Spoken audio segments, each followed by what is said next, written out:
So just to introduce myself, everyone. Hello, my name is Pedro Dobrev. I'm assistant professor of finance at Stockton University. So Naz and Michael are my colleagues. So this session is titled. So the reason why I didn't say I was muting myself because I had the agenda opened up to properly read the name of our title of the session. So it's AI in Healthcare and Education, Transforming Patient Care and Learning. And so I'm not sure if someone, one of the panelists is here under a different name, because I'm not seeing any of our presenters. No, there are Professor Arij is there, and I think Professor Ali will be joining soon. He sent me a message. And Dr. Sahar, maybe she will join later. She is last presenter. But we can start with Dr. Arij. Okay. Yes, Dr. Arij.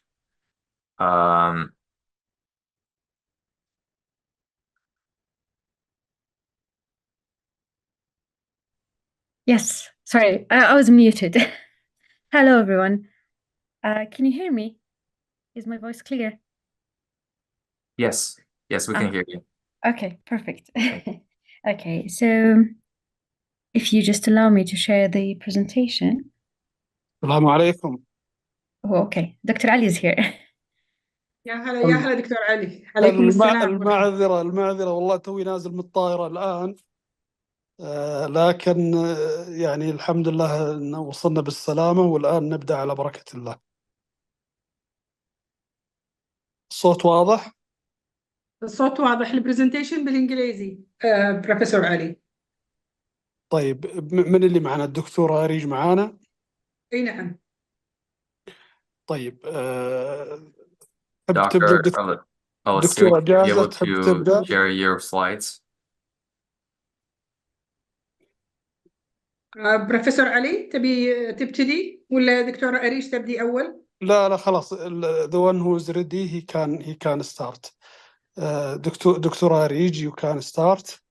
Dr. Arish, she's the Dean of the Computer Science, and she's well-known figure with expert in artificial intelligence. I'd like to welcome her and thank you, Dr. Arish, for coming and joining us. So please start. Okay, thank you so much. Thank you, Dr. Ali, Professor Ali, for the pleasant, I would say, introduction. I'm Arij Al-Asiri, Dean of Computer Science College. I'm actually specialized in AI and data mining, and I'm more now into using it in healthcare. So first and foremost, I'd like to start by, my voice is clear, right? Sorry. Yes, okay, great, yes. Yes, we can hear you well. Thank you. Perfect. Thank you. I'd like to start by expressing my sincere gratitude to the organizers of the 2024 International Virtual Conference, Interconnovation and Techno-Entrepreneurship, for the opportunity to be here. And it's an honor to be part of such a forward-thinking event focused on harnessing technology and innovation for the economic growth. It's really interesting now just to see how the global market have been transferring for AI and using AI in healthcare. And we've seen that there was an annual growth rate of over 40% of using AI in healthcare. So one could just consider the power of using AI and how it can empower hospitals and clinics of countries with limited resources and specialized doctors. So how many lives can we actually save if we harnessed AI potential to bridge over the gap between the limited medical resources and the growing demand for healthcare services? And it's really interesting to see what are the steps that we need to take to ensure AI is ethical and effective integration into healthcare. Today in my presentation, it's going to be a very brief, I would say, possible use cases that we've seen in the usage of AI and what was the maturity of the use cases and what kind of challenges and barriers that we could actually face. So first and foremost, in 1955, it was first actually introduced the definition of artificial intelligence by John McCarthy, where it says that It's the science of it and engineering of making intelligent machines. And it's really interesting. What do we actually define intelligence here? And do we talk about really just the automation of the processes, or should we go further into the analytical part of the human intelligence and the ability to make decisions and the ability to take the generalization aspects of the patterns that you see in the data and then being able to take such decisions? Now that we kind of defined and seen that this is what we're aiming for with the usage of AI, what actually accelerated the adoption of using AI in healthcare? We believe that there were three main factors that facilitated the adoption of using AI, which is the exponential growth that we see now in data. It is estimated that the data now is approximately 150 to 200 by 2025, that it will reach zettabytes. And we're going to see somewhere in the slides to see some sort of like a figure that actually estimates the growth of the data that we have. And the computational power and the availability of the computational power and processing power we have now. And the advancements we have in the algorithms of machine learning and deep learning, and the advancements that we see in the accuracy of the results of the data analytics and the decisions and the data-driven, I would say, decisions through the usage of such algorithms in machine learning and deep learning.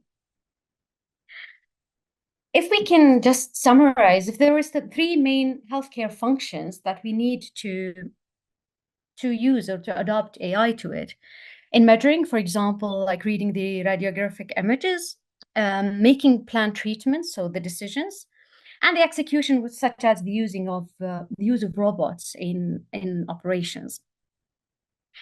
The World Medical Innovation Forum in 2021, they published the white paper where they kind of gave a sort of like, what is the status of AI now and the adoption of it in healthcare over five domains: the patient engagement, care delivery, population health, i.e. like, for example, disease breakouts, the research and developments, and then the administrative task we see in hospital administration.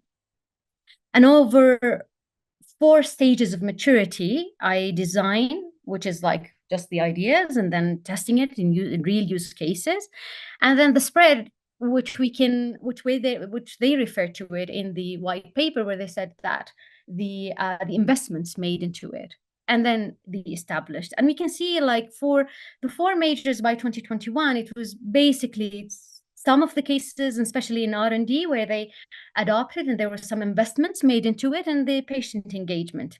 And it is quite expected that we will see more in the future of the maturity of such cases and the adoption of AI.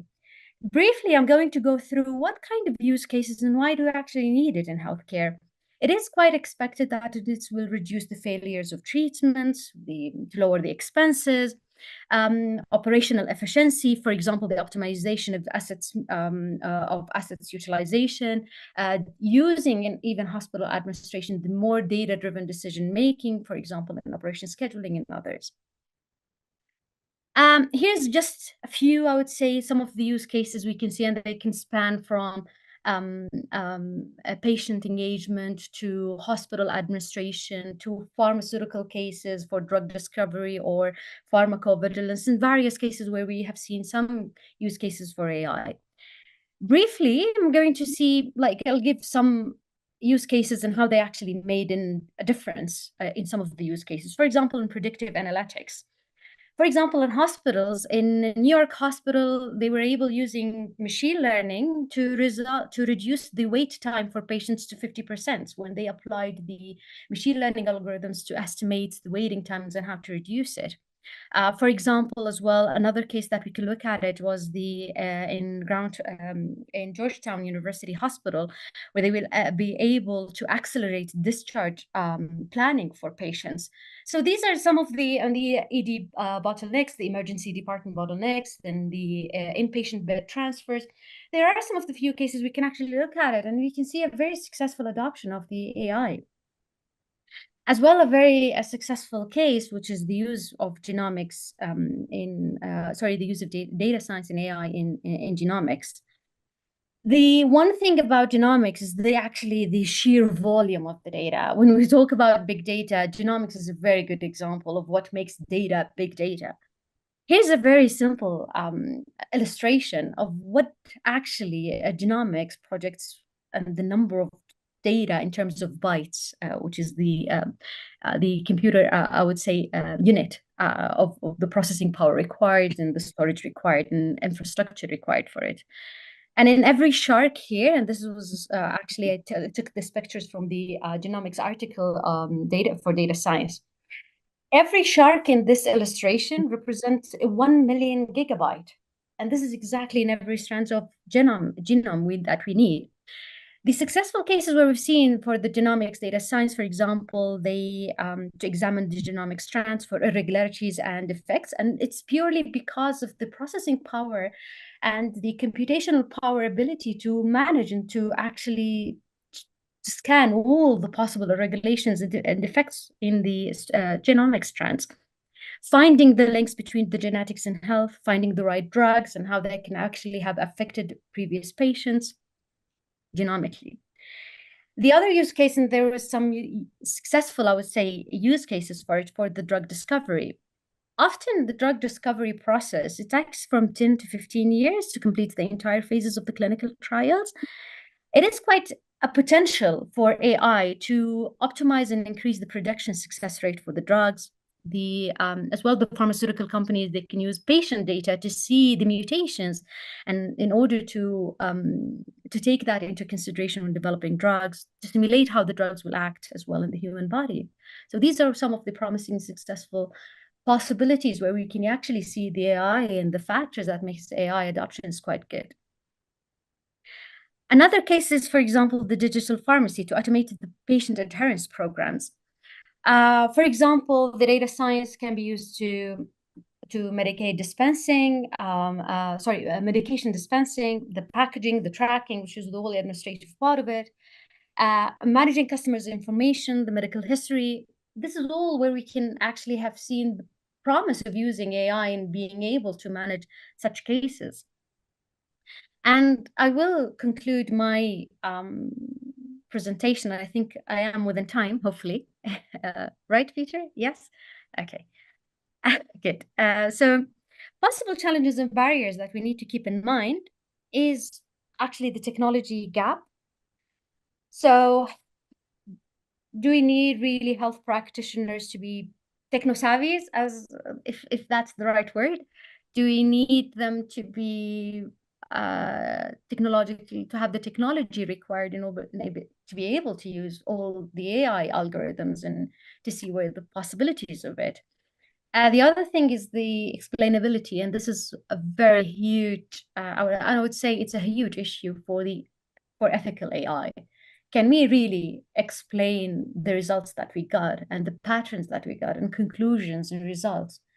The decisions that we're taking, if we're going to use specifically, and this is the case where we use actually deep learning, we cannot usually explain why do we get such results. I mean, the results are good, but can we really explain how did we get it? Which is a very important factor here. And as well for the health practitioners, and always the debate is the AI and the machines are going to replace humans.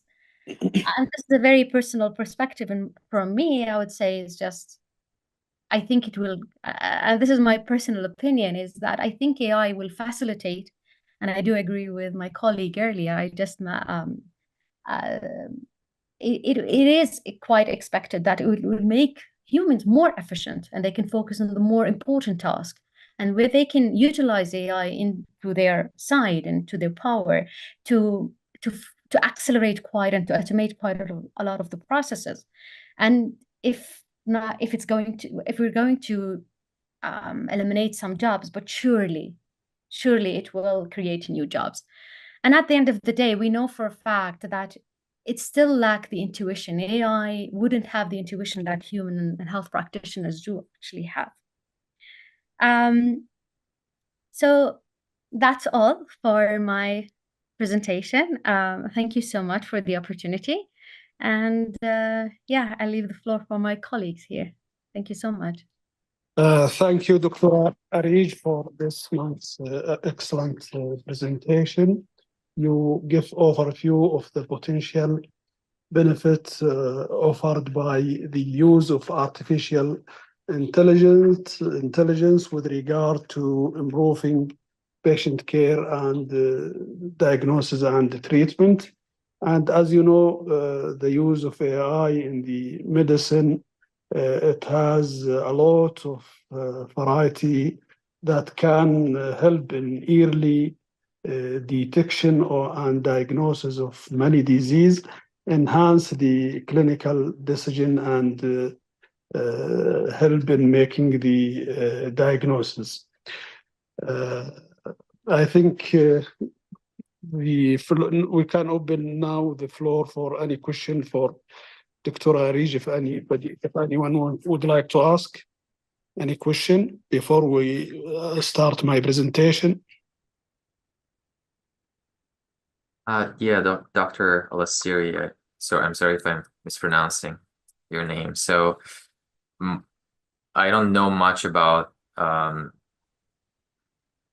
details of healthcare and how AI can be beneficial, but it seems to me that kind of the mapping, basically the genome and just genome mapping seems to be the most promising area of it, and probably the one that's going to take the most time to perfect and to implement.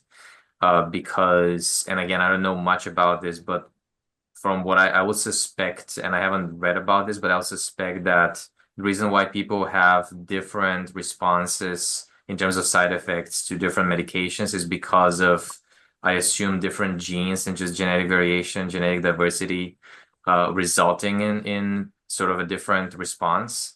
Again, I'm not sure if that is correct, because I'm not in that field, but it does seem like it will definitely. I do see that as being it's having a significant impact in terms of accurately assessing the best medication or best medication type for individuals.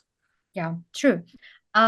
We have some, actually, there are even some papers that have been published in such cases actually to study the drug interactions and to see how humans and given their genomes and it's actually could predict that what possible interactions that they have, especially if they're actually under medication of others.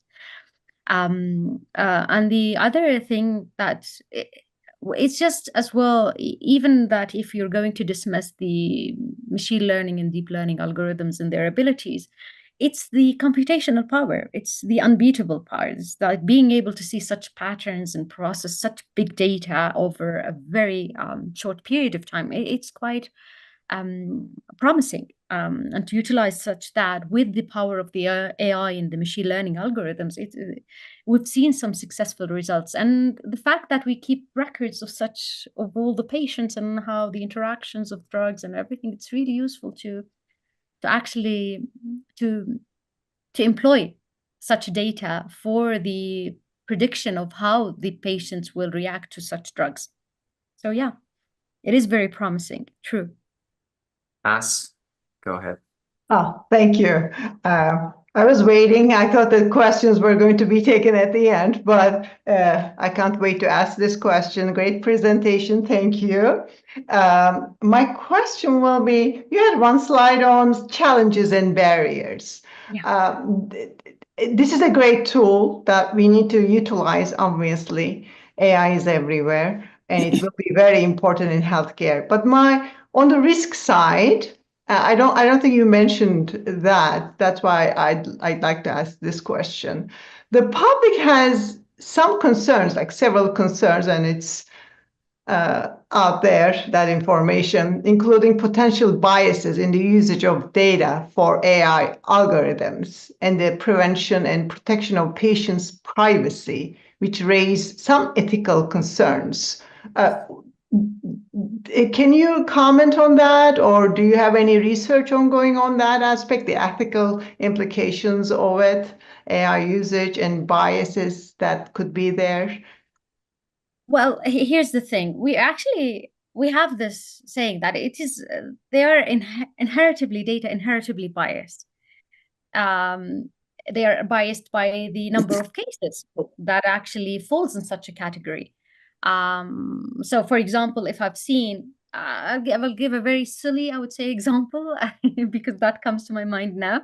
But it's basically if the drug interactions that we're studying, it is a very specific case and it's reoccurring over and over, it's inheritably the machine learning algorithm will be biased towards such cases because that's the majority of data and observations that they have seen, which is that is a very an important aspect that we need to keep in mind. Similarly, in computer vision and the images, the more images it has of a certain case, it will be biased of such a case. So it wouldn't be able to be very, I would say, intuitive about taking such decisions. That need to be always kept in mind about AI. And the other case, it's always a concern for the privacy. Although I don't have a very specific, I would say I don't have the name or the insurance number or the, I would say the personal ID of a person, but I can see patterns in the data and it could reveal a lot of, and there was a lot of cases and low cases, I would say, that have been sued because of the breach and the ability to actually to induce information about individuals and observations that you have in the data. These two cases will always going to be a concern about using data, that they're the privacy and the possible breach of it, as well as the inheritable bias cases of data. True. Yeah. Yes, thank you, Arish. Because I didn't see it under challenges and barriers. I think it's important. That's why I wanted to raise this question. Thank you for the answer. Point on. True. Yes. Thanks, Arish. So yes, we can move on with the next presentation of Dr. Al-Qahtani. Before my presentation, I would like just to add an ethical and legal consideration of the use of artificial intelligence and the role of ethics in the context of AI use is not clearly defined. There is lack of consensus, and the ethic principle for the development and use of AI technology in healthcare, it's still there is lack of consensus, and it is very important to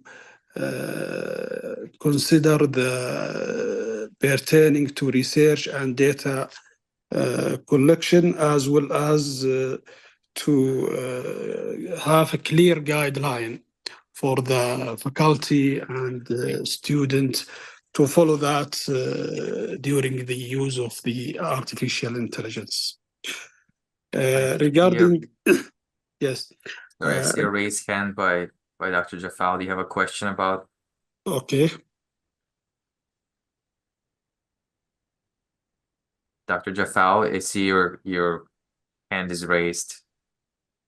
You're muted. I'm not sure if that's a mistake or you have a question. Okay, I guess we can continue on with the next presentation by Dr. Qahtani. My presentation, I think Dr. Arish made my presentation easy, and I'm going to talk about the use of AI in medical education. And the main objective of my presentation first to have clear definition, and I will also focus in the basic of artificial intelligence and the benefit as well as challenges that associated with the use of AI. Ethical part, we already go over it, and also the role of artificial intelligence in the research. If we start by definition, the artificial intelligence is the ability of the computer to perform tasks that are typically associated with rational human being, but it cannot replace the human. That's why I prefer the terminology or the definition of use augmented intelligence,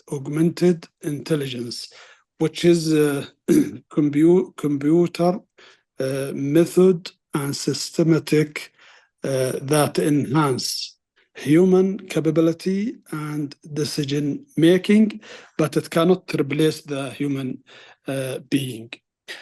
In fact, we conducted a study in our College of Medicine, and we distribute a questionnaire to all faculty in all College of Medical of Science to assess the awareness and the understanding, plus the quality use of the artificial intelligence. And unfortunately, we found many faculty staff, they are not using about 30% of the faculty staff, they are not using the artificial intelligence, which is very high percentage. That's why the awareness and encourage staff to use the artificial intelligence, and we start to think of what are the challenges that they are facing, and they cannot use the artificial intelligence. In medical education, there are a lot of practice to improve patient care, diagnosis, and treatment, and AI has emerged and the transforming factor in healthcare, offering promising solution to issue pertaining to patient care, diagnosis, and treatment. As we mentioned, early diagnosis, detection of the diagnosis, on the most promising application of AI in health pertaining to early disease detection and diagnosis. Also, the AI-powered diagnosis tool analyze medical image such as X-ray, MRI, CT scan with remarkable accuracy and efficiency. Example study demonstrated the use of machine learning algorithm to predict acute appendicitis in patients accurately. This AI application achieved about 83% accuracy with regard to the diagnosis. Also, it enhanced clinical decision making, personalized treatment plan. It helped also in the operational efficiency and resource optimization and drug discovery and development. Patient also engagement in education.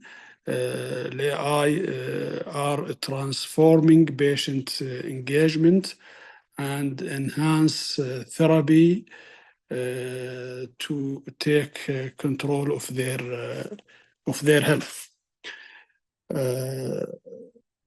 Discussing the challenges and limitation associated with the use of AI technology in health care, including ethical consideration and potential bias.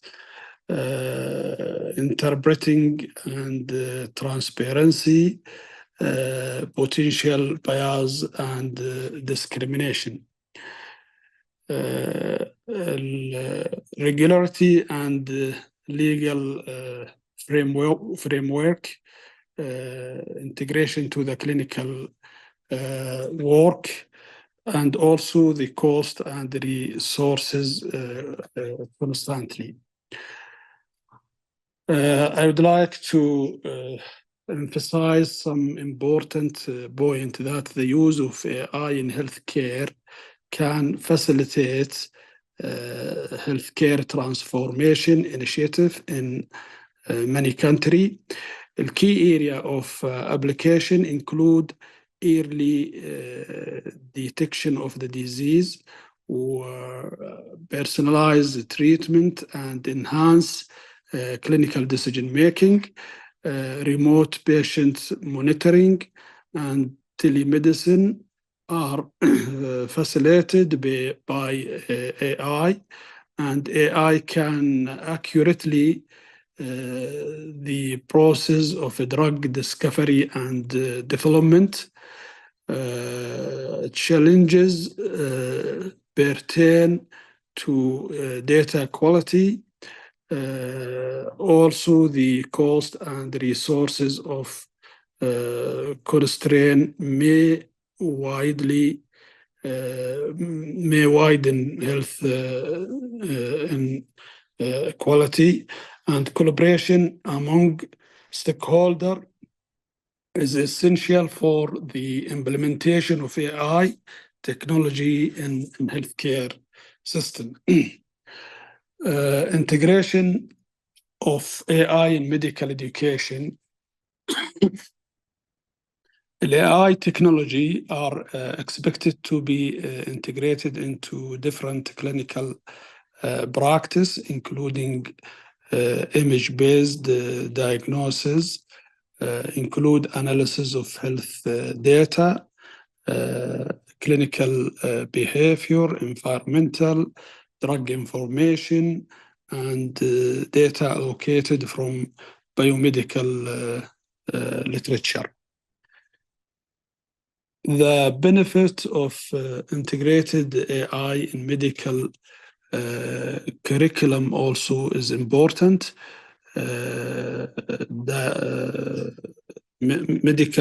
For example, personalized learning can tailor education content to individual student need and learning style by analyzing student performance and preference.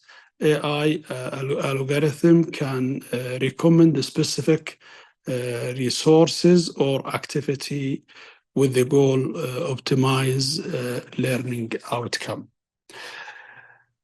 In fact, I wrote a book. I name it Advancing Medical Education, Integrating Artificial Intelligence, Guideline for Health Care Professional in Saudi Arabia. I have 5 authors with me.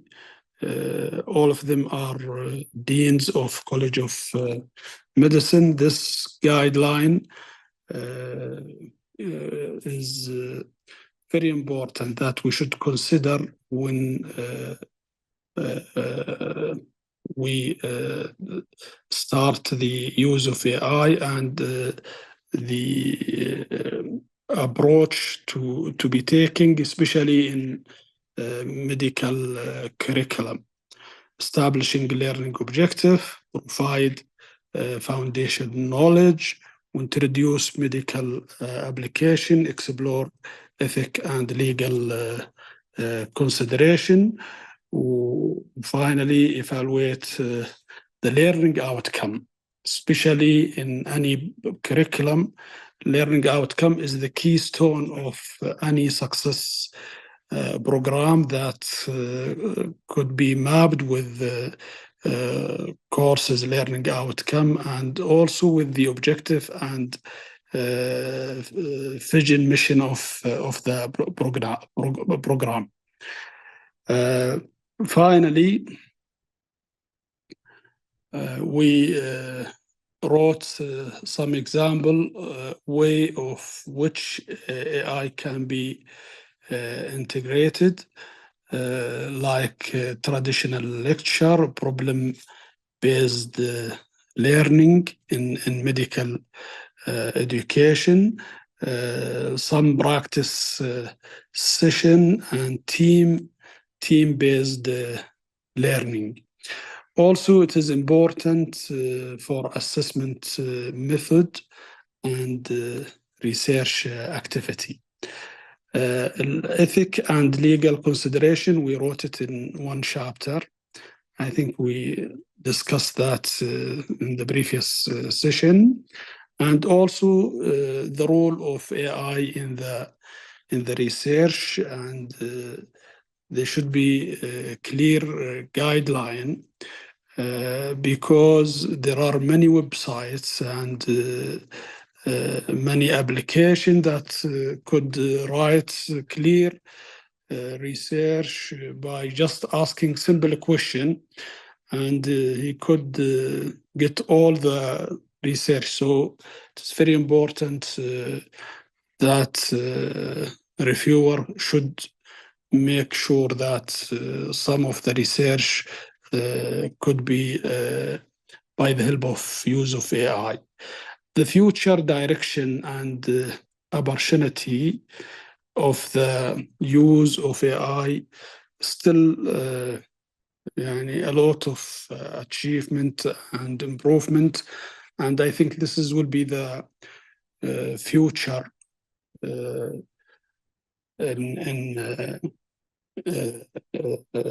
in medical education. So I would like to conclude that the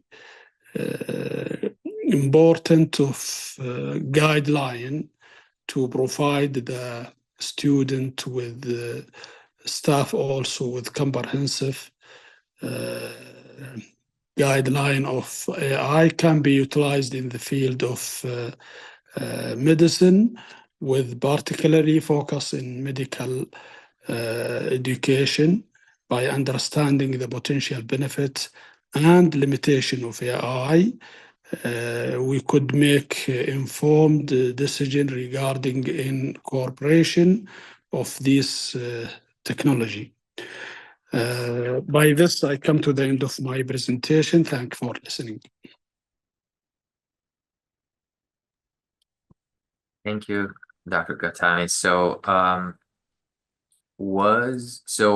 I think that you mentioned pretty much all of the different issues and aspects related to AI in healthcare. But is your primary research interest the implementation process, if I understand correctly? How exactly it will be implemented? I think to be implemented, but we should have clear guideline for the student and faculty staff to implement that, and also to have a continuous workshop to increase the awareness and limitation of use of AI. And would those guidelines also include, because I think you mentioned it earlier, ethical considerations? Yes, it consider ethical consideration, and there is one chapter, but as I said, there is lack of consensus. Still, there is no clear about this ethic, what to do, how to do, who will do, what are the limitations. Many institute and international body, everybody, they have, for example, WHO, they have their own ethic consideration, and other institutes, they have different ethical consideration. Do you have a specific example of a potentially significant ethical concern related to AI and healthcare? يعني so far it is very helpful and very useful in many aspects of healthcare, especially in detecting the diagnosis and helping the staff in the making a curriculum, and also the student. But I think we should not carry weight. This is one of the consideration in the assessment method for our student, because most of them, they can get it from AI.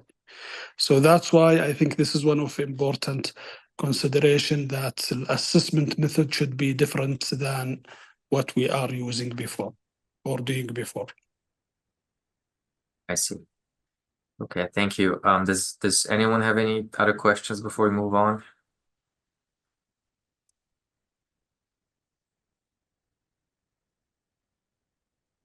Okay, so our next presentation is by Dr. Zahar Jafal.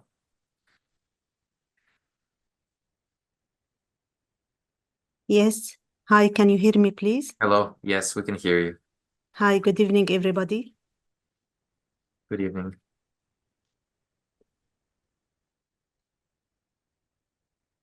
Just 1 minute, I will share my presentation.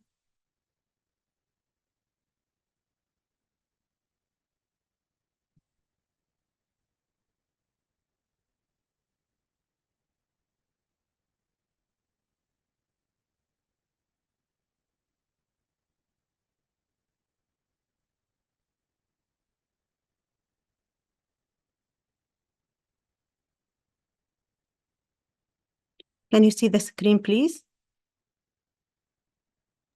Yes. Yeah. Good evening, everybody. Today, I will talk about my patent related to mini incubator carrier box. And I will start talking about the importance of biological incubators, which are devices used to grow or maintain microbial colonies, cells, or organs. And it is important to maintain these under stable conditions, including constant temperature, humidity, and gas mixture. Usually, biological incubators are essential for many experiments in different fields, including environmental science, conservation centers, medical centers, in cell biology, microbiology, molecular biology, and many, many other fields. For me, there was a need to solve a problem. I was working in DRG neurons in a laboratory in Canada, and you know how cold the weather is there. So I needed to transfer these neurons from one building to another. And when I asked about a device to transfer these neurons, I was informed that there wasn't any device. And I was informed to use a styrofoam box, as you see here in the picture, to transfer these neurons. So I was not satisfied, but I did it. And then I contacted many companies to ask about a device to transfer cells at constant parameters. And the answer was that there was not such a device. So the idea came to me to design a portable mini incubator with same features of the incubator that we use in the laboratory, but to be a mini incubator and can be portable and to have the following features. First, it can help us in transporting living cells and samples under sterile and ideal conditions, and as I said, temperature, humidity, and gas content. And this can help researchers to transport samples for long time and long distances. And there are many features, as I said, similar to the incubator that we use in the laboratory, such as having a filtration system and keys to adjust the humidity and temperature. If you see here in the picture, this is like the design for the mini incubator. Here we have keys that we can adjust the temperature and humidity to the level that we wanted. Other characteristics for the mini incubator, it should be lightweight because it will be carried on, have rechargeable battery. in which the lithium battery can be designed in a safe place, waterproof compartment, and here we have the charger for the lithium battery.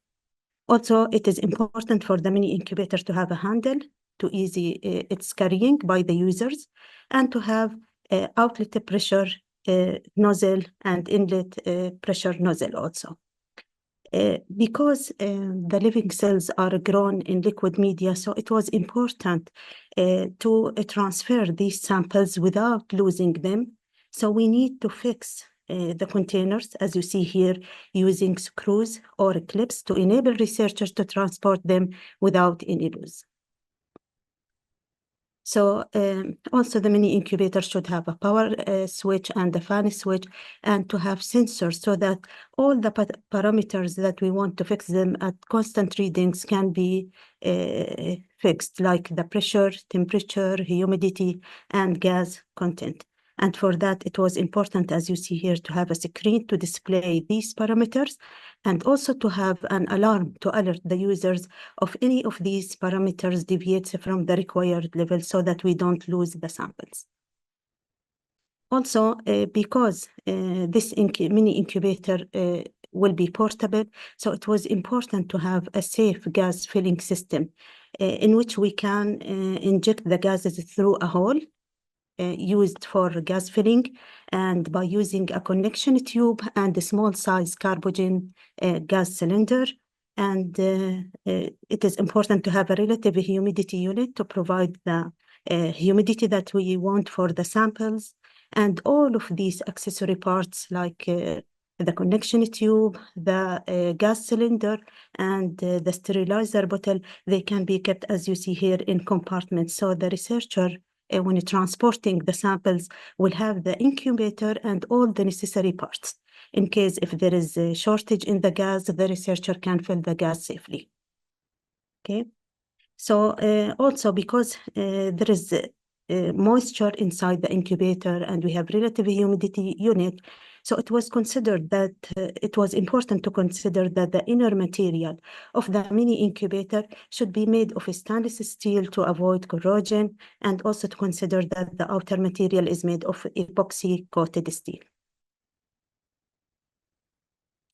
And also I found that it is important to give the researchers the opportunity to design or to request a design for the mini incubator. For example, the researcher can request to have several shelves stacked upon each other. Also to request a design according to the type of container to be transported. For example, if you see here in the picture, if you want to transport a flask, the type of screws will differ than if we want to transfer, for example, a plate. So it will be good to give the researchers the opportunity to design the incubator that they want. The main idea for the mini incubator, as I said, was like to transfer live cells, samples, and organs. But finally, it came also to my mind to add a cooling system in addition to the heating system to this mini incubator. And usually this can be done by a Peltier system, in which there is a switch that can convert the cooling system into a heating system. So it will be good also to have a mini incubator in which it can be used as a fridge, because sometimes researchers can transfer cells or other samples at cold temperature. And here, because researchers spend much of the time in the lab, so I found that it is really good to have a design for the mini incubator with attractive colors and scientific images in which the researcher can use according to the research that he or she is conducting. For example, we can see here that we can have an incubator in which there are images for neurons or for DNA on outside of the mini incubator. So by comparing the mini incubator with the incubators that are available in the market, I found that many of these incubators are expensive and allow transfer of cells for a short period of time compared to the mini incubator that I designed. They are suitable for transporting a specific type of cells. And many additional steps are needed. Like if there is no feature for transporting alive cells under constant gas mixture, as I said, 95% oxygen with 5% carbon dioxide. So there will be need to split the cells using enzyme called the trypsin, and for example, to freeze these cells. So these steps waste the researchers' time, efforts, and money. And there are limitations for the researchers due to the lack of a feature of transporting different sizes of samples, as there is no property of fixing the cells containers. So I found that there are many applications for the portable mini incubator carrier box, as I mentioned previously. It can be useful in hospital, research centers at different fields, and also in conservation centers and in many other fields. So thank you for listening to me, and I welcome any questions. Thank you for this presentation. So I am not familiar with that field at all, but just as someone on the outside, so before you went to the disadvantages slide, I was wondering whether mini incubators don't exist at all. So I'm just trying to understand, are there any mini incubators that currently exist on the market, or is it all just sort of a larger incubators that are limited in the types of cells that it can transport, and your goal is to design a portable small incubator that can also transport various types of biological samples? Yes. Actually, there are like large incubators in the laboratory. There is a big cylinder usually attached to the incubator to provide the gas content. So there are large incubators in the laboratory, but when I wanted to solve my problem, I needed a mini incubator and a portable one. At that time, when I consulted many companies, I couldn't find such an incubator. So I was able to register this as a patent in USPTO. But later on, after I registered this patent, some of the portable incubators came into the market, but with different designs. So this is one of my limitations that were for me, that I was not like moving forward to manufacture it directly. Now I have a prototype, but the designs that are available in the market are different. And they came after I registered this idea.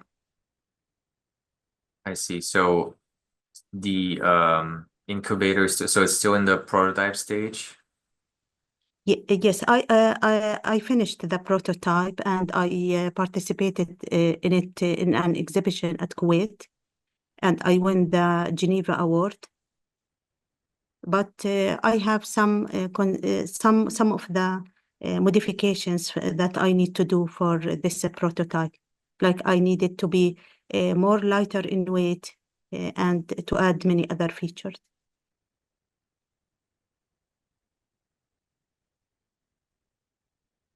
I see. So constant temperature, humidity. I see. Sorry? No, I was just reading on that slide. So Okay. these are some important features for the Yes. incubator. And Yes. what kind of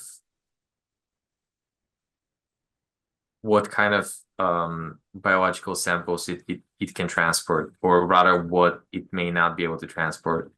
Yeah, usually it can transport organs, microbial colonies. For this, we need to fix the temperature and the humidity at constant level. But my concern was that I wanted a device to transfer alive cells, like DRG neurons. And for this, I needed to add another feature in which we need a gas mixture of 95% oxygen and 5% carbon dioxide. So when I was comparing my idea to the patents that are registered, I found that they are used, for example, for transferring organs only. So there is no feature for adding the gas mixture. And this is what I needed really when I wanted to transfer the DRG neurons from one building to another. For that, when we culture cells, it is in liquid media, and we need all of these parameters. So I added the feature of fixing the cell containers using screws in order to be able to transfer these cells. I see. And so if I understood correctly, the mini incubators that are currently on the market don't have that gas mixture feature. Yes. Okay, so that's going to be one of the advantages of your model. Yes, yes, exactly. And regarding the lithium battery, usually there are, when I manufactured the prototype, I knew that there are many types of lithium batteries. So the researcher can use the lithium battery according to the time that he or she wanted to use to transfer these samples, because the cost of the incubator also depends on the lithium battery. It is expensive. So we can consider many designs with many costs for the researchers according to their needs. I see. And what is the range of price? What is the pricing range for these mini incubators on the market currently? It's just out of curiosity. Yeah, there are like between $700 to $1,000. Oh, I see. Okay, Yeah. it's much cheaper than I expected. Okay, thank you. Does anyone else have any questions?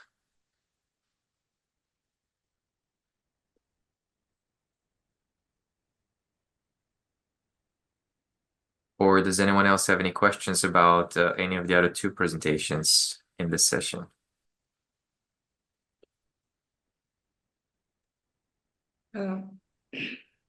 I will ask not a question, but just I'm asking about the futures of patenting in the healthcare. What is the future of the patent in the healthcare? What will they adding for the healthcare sector? Specifically, one presentation talking about the AI and their challenges, and Professor Ali talking about also the healthcare, and also the incubations for Dr. Sahar about the healthcare by using the mini incubators. Yes, there are, of course, as I said, applications in the healthcare.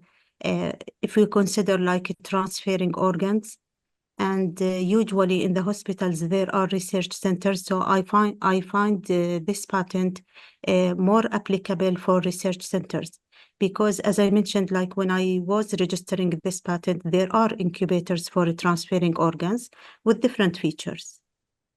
So mainly what this patent adds is transferring alive cells in liquid media for long distances. So it can be used in healthcare center for transferring organs, but there are also other devices used for this purpose.